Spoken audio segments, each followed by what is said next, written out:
A very good day to all you sailors and cruisers, and welcome to this, my attempt at easing you into the year's English course. Please note that what we discuss here is not part of your syllabus for English. So sit back and relax, enjoy. I'll explain my reason for this later.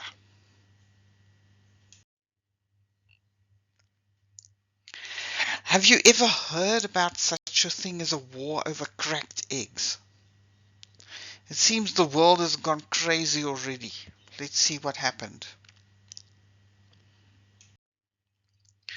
So this happened many years ago. Somebody who was shipwrecked. Maybe he suffered a serious blow to the head, who knows. Most probably you've seen similar pictures. Maybe you know the story. It's called Gulliver's Travels. Gulliver got tied up by the Lilliputians when he was washed up on the beach. However, he turned out to be a clever diplomat and befriended them. After that, he became tied up once more. This time it was in their political affairs, and he helped them win the war against the neighboring country. This, of course, was the famous war about which side of an egg should be cracked first before making an omelette. My personal opinion is that the King of Lilliput came home one evening and his wife said, "Oh, honey, I shrunk your one and only t-shirt in the wash today." There was an argument about that, and she told him directly that he had done something far worse. He had shrunk the entire country. But that's just me. You might have another take on the situation. Jonathan Swift wrote this as a full-length novel, in which Gulliver visits several strange, unknown countries. The most famous voyage is the one to Lilliput, and today it is mostly read as a children's story, in an abridged and romanticized form. That is all you need to read, if you're interested. The novel was meant to satirize, to make fun of English society of the time, and then mainly of the politics.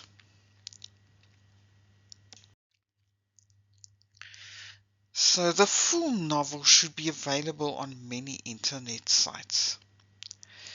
The English might seem a little strange to you since it is modern English, early modern English.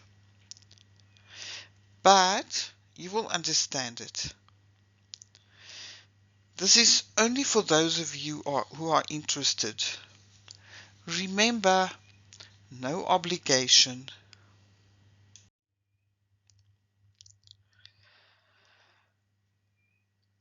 Strange as it may sound, famous stories for children could be of some help to you in this course. This list contains most of them. You probably know many of them from kindergarten, but I shall leave a link to help you if you decide to read a few more. Next, we are on to famous historical events. Note how the key word remains the word famous.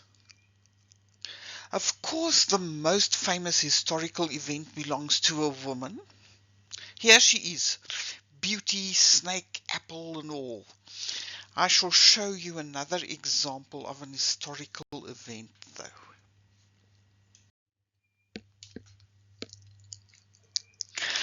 This is probably the most famous tea party in the world and the biggest.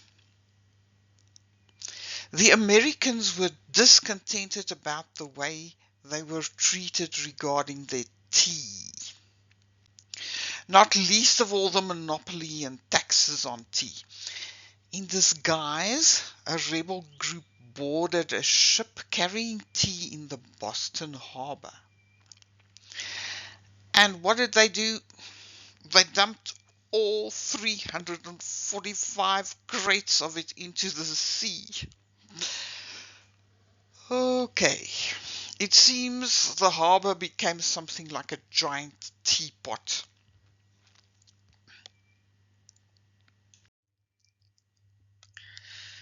This is another link that I can leave to you if you're interested.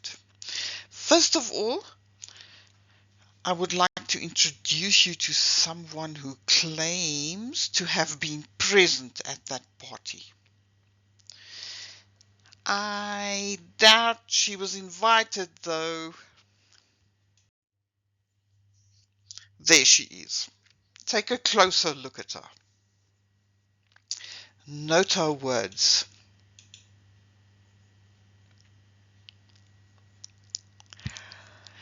Is this a society lady of the time of the Boston Tea Party? Look at her eyes. Sneaky, I should say. And the hair dye job is botched. Her lips are too red. And the way she holds the teacup, that's a dead giveaway. Is she trying too hard? Was she an agent to sabotage the American effort? Or did she spy on the British tax collectors for the Americans? Was she also disguised? This is one suggestion of how you could weave characters and stories around a real historical event like the Boston Tea Party. So here are a few suggestions of events that you could read about. Please remember that this is not really needed for the English course. So don't bother too much about details and dates. Why did I tell you all this? Why insisting that it's not necessary? It helps to get higher marks, mainly because your writing would become more interesting. If you worry about reaching the full number of words that is expected, including some famous event will definitely be an important method to handle your problem. Your standard of reasoning will improve, which is helpful for argumentative writing. The whole process will become more fun for you and your readers.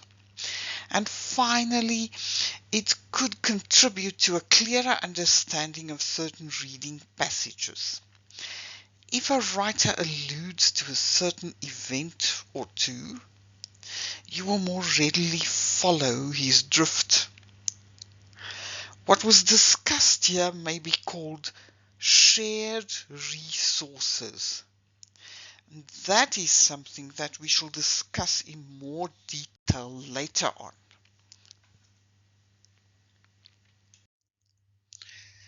Thank you for listening. Next time, I shall discuss something that is important. So please do not yell, just ring the bell. Thank you.